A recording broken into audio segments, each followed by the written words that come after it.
This site, you can see it in the picture right here, is the Ebenezer Methodist Church, African American Methodist Church. It was a church built in the 1830s. It's a site this is on Backton Hill. For me, it's one of the most significant historical sites in our township. It's an African American community well before the Civil War. We have people who came to this. It was freed blacks, some of which were coming through the Underground Railroad.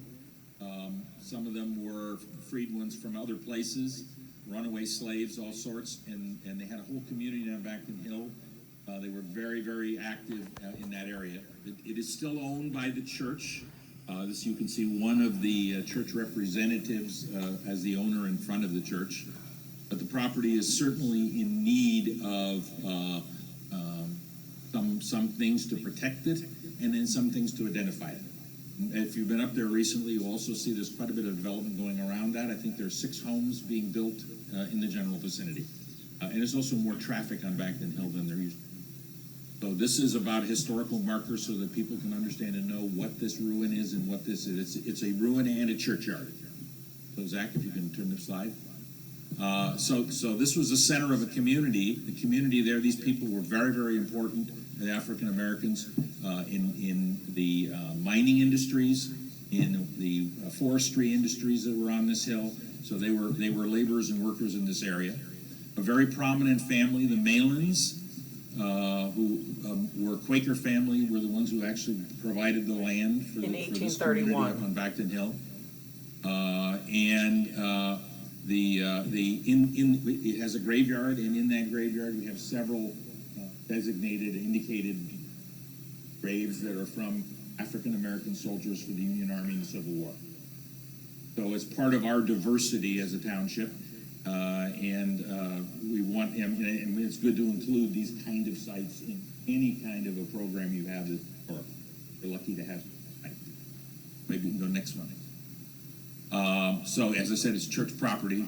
I wanted to give you just a brief idea of what's been going on at this site. First of all, we have some things that we've accomplished. One is that the site was heavily brushed, so the site's been cleared, so now it's back to being a cemetery again, and it's been kept regularly mowed over the last several years.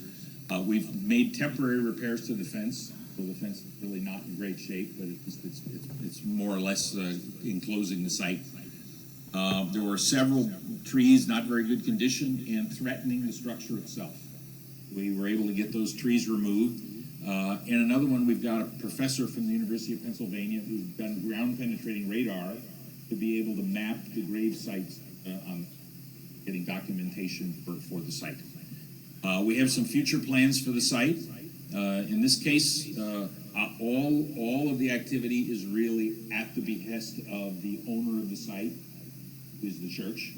Now that they admit the church it. really doesn't have much funds to support. They try and they give us a little bit, but much funds to support that. So most of the work is done by volunteers, several of them from the Historical Commission.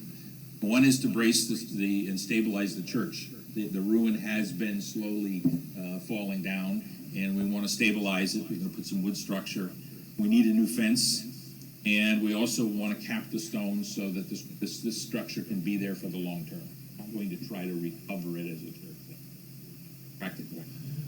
So this is some of the plans that are in existence for the site, and we've been working progressively to do that. So specifically for tonight, if you turn the slide.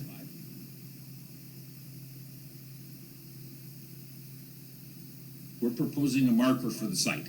This would be a marker established by the East Whiteland Historical Commission. I don't know if you can read it very well. Maybe you have a separate copy. Maybe I can copy it right here. It'd be easier. I'll read it for you, Jeff. Okay, go ahead. This AME church grew out of the Free African Society movement established in 1787 in Philadelphia. James Mallon, a local Quaker, transferred the land to the church trustees in 1832. The African American community who built this structure lived, worked, and raised their families on Backton Hill. 60 grave sites also include blacks who enlisted and fought for the Union in the Civil War. So this is a sign. You can go to the next one. This is a mock-up of the sign. And the sign would typically be cast aluminum sign with raised letters, which has durability and will last over a long period of time. So it was developed by the Historical Commission, but it was reviewed and approved by the church representatives, so we were sure to incorporate and include them. We got a vendor quote from a local company who's done signs for the township before, as a reputable company out of Westchester, and it's a 24 by 30 sign that will be close to the road near the structure. And so what we're proposing is for the supervisors to approve the manufacturing direction of this. Jeff, are you still working with the AME folks in Philadelphia? Is that still the? No, what they did was the people in Philadelphia assigned it to the pastor of the church in Tredyffrin. The one that's falling apart? There's an active AME church in Tredyffrin, in Paoli. I'm sorry, it's in Paoli.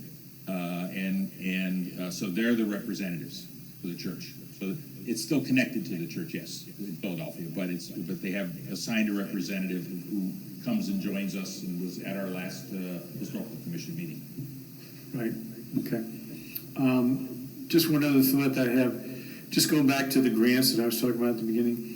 If you can, going forward, if you're able to put together some of the information when the projects are coming up on the Gunkel Mill or any of the other properties, if you can let me know or let Zach know, we're working with a consultant who has a lot of experience in different grant writing and abilities to maybe locate some funding sources that might be something we want to look at. Yeah, that would be terrific. I mean, that's our biggest headache right now. You know, with the first estimate we got on redoing a complete fence, a new fence for the site is $10,000. Doing some work with the stone and the stabilization. We've tried to get people to volunteer, contractors, but mostly you have to spend some money.